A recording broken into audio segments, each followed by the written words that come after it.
Item ಯಾವುದೇ ಇರಲಿ try ಮಾಡಿ ಆಚಿ ಚಿಕನ್ ಮಸಾಲಾ. ರಾಜ್ಯ ಸರ್ಕಾರಕ್ಕೆ ಈಗ ಸಂಕಷ್ಟ ಎದುರಾಗ್ತಾ ಇದೆಯಾ? ಕಾರಣ ಮುಸ್ಲಿಂ ಸಮುದಾಯದ ಓಲೈಕೆ, ಜೊತೆಗೆ ಕಾಂಗ್ರೆಸ್ನ ಅತಿ ದೊಡ್ಡ ಶಕ್ತಿ ಅಂದ್ರೂ ಕೂಡ ಅದು ಮುಸ್ಲಿಂ ಸಮುದಾಯ ಅಂತ ಕಾಂಗ್ರೆಸ್ ನಾಯಕರು ನಂಬ್ಕೊಂಡಿದ್ದಾರಲ್ಲ. ಆ ವೋಟ್ ಬ್ಯಾಂಕ್ ನಮ್ಮ ಜೊತೆಗೆ ಎಲ್ಲೂ ಕೂಡ ಮಿಸ್ ಆಗಲ್ಲ ಅನ್ನುವಂತಹ ನಂಬಿಕೆ ಇತ್ತಲ್ಲ, ಆ ನಂಬಿಕೆಗೆ ಈಗ ಆತಂಕ ಶುರುವಾಗಿದೆ. ಕಾರಣ ಶಾಲಾ ಕಾಲೇಜುಗಳಲ್ಲಿ ಹಿಜಾಬ್ ಬ್ಯಾನ್ ಆದೇಶವನ್ನ ರದ್ದು ಮಾಡಿತು ರಾಜ್ಯ ಸರ್ಕಾರ. ಅದರ ಉದ್ದೇಶ ಏನು? ಮುಸ್ಲಿಂ ಸಮುದಾಯವನ್ನ ಅಗೇನ್ ಓಲೈಕೆ ಮಾಡ್ಕೊಳ್ಳೋದಕ್ಕೆ.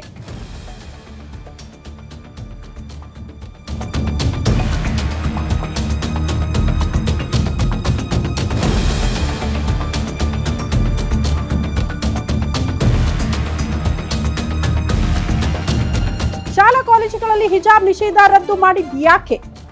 ವಿದ್ಯಾರ್ಥಿಗಳ ಹಿತದೃಷ್ಟಿಗ, ರಾಜಕೀಯ ಓಲೈಕೆಗ? ಇದು ಪ್ರಶ್ನೆ ಇರೋದು. ಮುಸ್ಲಿಂ ಸಮಾವೇಶಕ್ಕೂ ಮೊದಲೇ ಹಿಜಾಬ್ ರಿಟರ್ನ್ ಆಗಿದ್ ಯಾಕೆ? ಇದರ ಅರ್ಥ ಏನು? ಯಾವ ಸಂದೇಶ? ದಾವಣಗೆರೆ ದಂಗಲ್ ಎಫೆಕ್ಟ್ ನಿಂದ ಹಿಜಾಬ್ ರಿಟರ್ನ್ ಆಯ್ತಾ ಶಾಲಾ ಕಾಲೇಜುಗಳಲ್ಲಿ ಅನ್ನೋದು ಪ್ರಶ್ನೆ. ಬೆಂಗಳೂರಿನಲ್ಲಿ ಮೇ 16ಕ್ಕೆ ಮುಸ್ಲಿಮರ ಬೃಹತ್ ಸಮಾವೇಶ ಇದೆ. ಸಮಾವೇಶ ಘೋಷಣೆ ಬೆನ್ನಲ್ಲೇ ಹೆದರ್ತಾ ರಾಜ್ಯ ಸರ್ಕಾರ. ಆ ಕಾರಣಕ್ಕೆ ಸಮುದಾಯದ ಓಲೈಕೆಗೆ ರಾಜ್ಯ ಸರ್ಕಾರ ಮುಂದಾಗ್ತಾ ಇದೆಯಾ?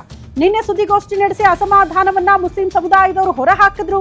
ಸರ್ಕಾರ ನೀಡಿದ ಭರವಸೆ ಈಡೇರಿಸಿಲ್ಲ ಅನ್ನೋದಕ್ಕೆ ಅಸಮಾಧಾನ ಇತ್ತು. ದಾವಣಗೆರೆ ಟಿಕೆಟ್ ನೀಡದಿದ್ದಕ್ಕೂ ಕೂಡ ಅಸಮಾಧಾನಗೊಂಡಿದ್ದಾರೆ ಮುಸ್ಲಿಂ ನಾಯಕರು. ಹೀಗಾಗಿ ದಿಢೀರ್ ಅಂತ ಹಿಜಾಬ್ ನಿಷೇಧ ರದ್ದು ಮಾಡಿ ಆದೇಶವನ್ನ ಹೊರಡಿಸಿತು ರಾಜ್ಯ ಸರ್ಕಾರ. ಈ ಮೂಲಕ ಮುಸ್ಲಿಂ ಓಲೈಕೆಗೆ ರಾಜ್ಯ ಸರ್ಕಾರ ಮುಂದಾಗಿದೆಯಾ ಅನ್ನೋದು ಪ್ರಶ್ನೆ. ಬೃಹತ್ ಸಮಾವೇಶ ಮಾಡಿ, ಶಕ್ತಿ ಪ್ರದರ್ಶನ ಮಾಡಿ, ಮುಂಬರುವಂತಹ ಚುನಾವಣೆಯಲ್ಲಿ ಮುಸ್ಲಿಂ ಸಮುದಾಯ ಪಕ್ಷದಿಂದ ದೂರ ಆಗಬಾರದು ಅನ್ನೋ ಕಾರಣಕ್ಕೆ ಈಗಲೇ ಸರ್ಕಾರ ಅಲರ್ಟ್ ಆಯ್ತಾ ಅನ್ನೋದು ಪ್ರಶ್ನೆ. ಆ ಕಾರಣಕ್ಕೆ ಈ ಹಿಂದೆ ಬಿಜೆಪಿ ಶಾಲಾ ಕಾಲೇಜುಗಳಲ್ಲಿ ಹಿಜಾಬ್ ಧರಿಸೋ ಹಾಗಿಲ್ಲ ಅಂತ ನಿಷೇಧ ಮಾಡ್ತಲ್ಲ, ಆ ನಿಷೇಧದ ಆದೇಶವನ್ನ ರದ್ದು ಮಾಡಿದೆ ನಿನ್ನೆ ರಾಜ್ಯ ಶಿಕ್ಷಣ ಇಲಾಖೆ. ಇದರ ಅರ್ಥ ಮುಸ್ಲಿಂ ಸಮುದಾಯವನ್ನ ಓಲೈಕೆ ಮಾಡ್ಕೊಳ್ಳೋದು. ಇನ್ಫ್ಯಾಕ್ಟ್ ಕಾಂಗ್ರೆಸ್ನ ಭರವಸೆ ಮುಸ್ಲಿಂ ಸಮುದಾಯಕ್ಕೆ ಇದು ಕೂಡ ಆಗಿತ್ತು. ನಾವೇನಾದ್ರೂ ಅಧಿಕಾರಕ್ಕೆ ಬಂದ್ರೆ ಹಿಜಾಬ್ ಧರಿಸೋಕೆ ಅವಕಾಶ ಮಾಡ್ಕೊಡ್ತೀವಿ ಅಂತ. ಸೊ ಆ ಆದೇಶವನ್ನ ಕೂಡ ಹೊರಡಿಸ್ಲಿಲ್ಲ ಅನ್ನೋ ಅಸಮಾಧಾನ ಮುಸ್ಲಿಂ ಸಮುದಾಯಕ್ಕೆ ಇತ್ತು ಅಂತ ಅನ್ಸುತ್ತೆ. ಹಂಗಾಗಿ ಆ ಅಸಮಾಧಾನವನ್ನ ಸರಿ ಮಾಡೋದಕ್ಕೆ ರಾಜ್ಯ ಸರ್ಕಾರ ಮುಂದಾಯ್ತಾ ಅನ್ನೋದು ಪ್ರಶ್ನೆ. ನೀವು ಯಾವುದೋ ಒಂದು ಸಮುದಾಯವನ್ನ ಓಲೈಕೆ ಮಾಡ್ಕೊಳ್ಳೋದಕ್ಕೆ ಹಿಜಾಬ್ ಧರಿಸ್ಕೊಂಡು ಹೋಗಿ ಅಂತ ಅವಕಾಶ ಮಾಡಿಕೊಟ್ರೆ ಹಿಂದೂ ಧರ್ಮದವ್ರು ಕೇಳ್ತಾರಾ? ಬೇರೆ ಬೇರೆಯವರು ಕೂಡ ನಾವು ನಮ್ಮ ಸಮುದಾಯಕ್ಕೆ ಸಂಬಂಧಪಟ್ಟಿದ್ದು ಶಾಲ್ ಹಾಕೊಂಡು ಬರ್ತೀವಪ್ಪ, ಕೇಸರಿ ಶಾಲ್ ಹಾಕೊಂಡು ಬರ್ತೀವಿ, ಅವಕಾಶ ಮಾಡಿಕೊಡಿ ಅಂತ ಕೇಳ್ತಾರೆ. ಆಗೇನ್ ಮಾಡುತ್ತೆ ರಾಜ್ಯ ಸರ್ಕಾರ? ಇದು ಪ್ರಶ್ನೆ ಇರೋದು. ಬಿಜೆಪಿ ನಾಯಕರು ಅದನ್ನೇ ಪ್ರಶ್ನೆ ಮಾಡ್ತಿದ್ದಾರೆ. ಕೇಸರಿ ಕಂಡ್ರೆ ಕಾಂಗ್ರೆಸ್ ನಾಯಕರಿಗೆ ಆಗಲ್ಲ, ಹೆದರ್ತಾರೆ. ಕೇಸರಿ ಶಾಲ್ ಹಾಕೊಂಡು ಬರಕ್ ಬಿಟ್ಬಿಡ್ತಾರಾ? ಬಿಡಬೇಕು ಅನ್ನೋದನ್ನ ಪ್ರಶ್ನೆ ಮಾಡ್ತಿದ್ದಾರೆ. ಹಿಜಾಬ್ಗೆ ಅವಕಾಶ ಮಾಡಿಕೊಟ್ಟಿದ್ದೀರಿ ಅಂದ್ರೆ ಅವ್ರಿಗೂ ಕೂಡ ಕೇಸರಿ ಶಾಲ್ ಹಾಕೊಂಡು ಬರಕ್ ಅವಕಾಶ ಮಾಡಿಕೊಡಿ ಅಂತ ಬಿಜೆಪಿ ನಾಯಕರು ಕೇಳ್ತಾ ಇರೋದು. ಅದಕ್ಕೆ ಅವಕಾಶ ಮಾಡಿಕೊಡುತ್ತಾ ಸರ್ಕಾರ? ಇಲ್ಲೇ ಇರೋದು ನೋಡಿ, ಒಂದು ಸಮುದಾಯದ ಓಲೈಕೆ ಅಗೇನ್ ರಾಜ್ಯ ಸರ್ಕಾರಕ್ಕೆ ಸಂಕಷ್ಟ ತರ್ತಾ ಇದೆ.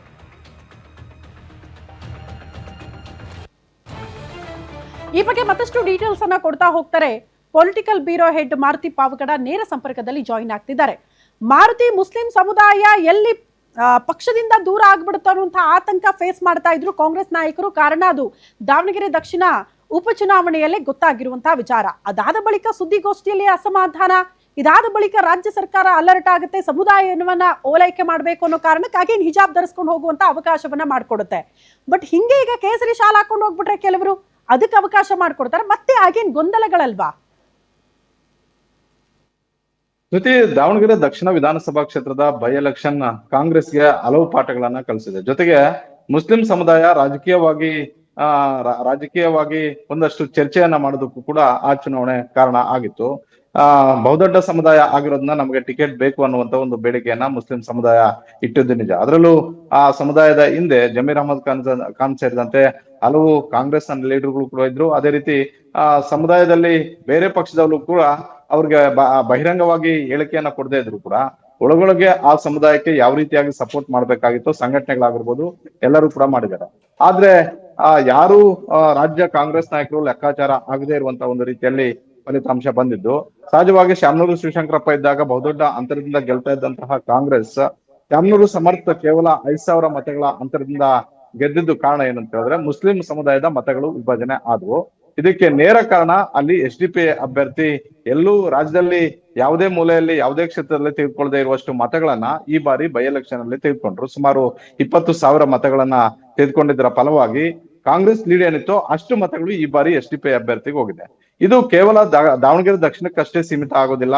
ಮುಂದೆ ಬರ್ತಾ ಇರುವಂತಹ ಸ್ಥಳೀಯ ಸಂಸ್ಥೆಗಳ ಚುನಾವಣೆ ಆಗಿರ್ಬೋದು, 2028ರ ವಿಧಾನಸಭಾ ಚುನಾವಣೆಯಲ್ಲೂ ಕೂಡ SDPI ಸೇರಿದಂತೆ ಮುಸ್ಲಿಂ ಸಮುದಾಯದ ಮುಖಂಡರುಗಳು ಹಾಗೂ ಸಂಘಟನೆಗಳು ನಾವು ಕಾಂಗ್ರೆಸ್ ಹೊರತುಪಡಿಸಿ ಪರ್ಯಾಯವಾದಂತಹ ಒಂದು ಪಕ್ಷವನ್ನ ಕಟ್ಟಬೇಕು, ಇಲ್ಲ ಪರ್ಯಾಯವಾದಂತಹ ಒಂದು ಪಕ್ಷವನ್ನ ಹುಡುಕೊಳ್ಬೇಕು ಅನ್ನುವಂತ ಒಂದು ಲೆಕ್ಕಾಚಾರವನ್ನ ಶುರು ಮಾಡಿದ್ರು. ಹೀಗಾಗಿ ಸರ್ಕಾರ ಬಂದು 3 ವರ್ಷಗಳಲ್ಲಿ ಹಿಜಾಬ್ ಬಗ್ಗೆ ಯೋಚನೆ ಮಾಡಿದಂತಹ ಸಿದ್ದರಾಮಯ್ಯ, ಮಧು ಬಂಗಾರಪ್ಪ, DK ಶಿವಕುಮಾರ್ ಅವರು ಏಕಾಏಕಿ ಮುಸ್ಲಿಂ ಸಮುದಾಯದ ಮುಖಂಡರುಗಳು ನಿನ್ನೆ ಸುದ್ದಿಗೋಷ್ಠಿ ಮಾಡ್ತಾರೆ.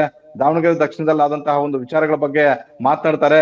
ಸರ್ಕಾರ ಬಂದ ಬಳಿಕ ನಮ್ಮ ಸಮುದಾಯ ಕಡೆಗಣಿಸಿದ್ದಾರೆ ಅನ್ನುವಂಥದ್ದನ್ನ ಹೇಳ್ತಾರೆ.